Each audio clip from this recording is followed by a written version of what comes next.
A new anti-spoofing system can help reduce the number of robocalls. It's called StirShaken, and it helps verify phone numbers to ensure what shows up on your caller ID is actually the number that is calling you. T-Mobile, Verizon, and AT&T say that they've adopted the new protocol, but it's not a complete fix, and officials say you should still remain vigilant against scammers.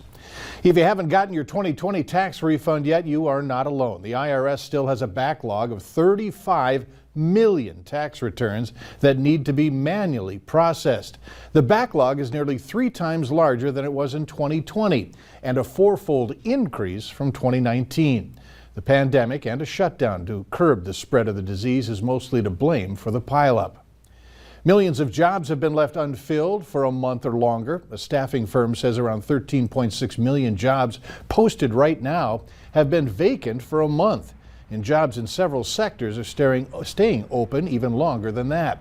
As expanded federal unemployment benefits end in 26 days, there's hope it could ease the worker shortage.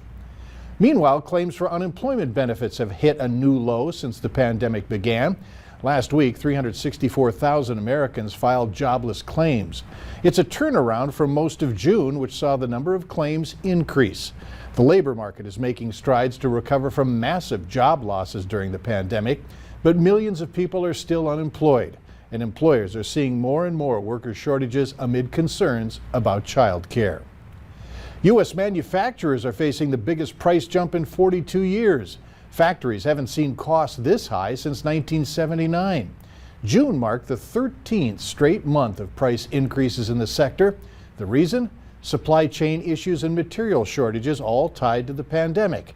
That includes problems acquiring raw materials, difficulties in transporting products, and many other factors.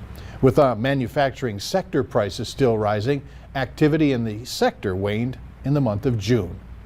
Coming up, is COVID still a risk to your pets? Experts say it is, and there are certain things that you can do to help keep them safe. We'll explain.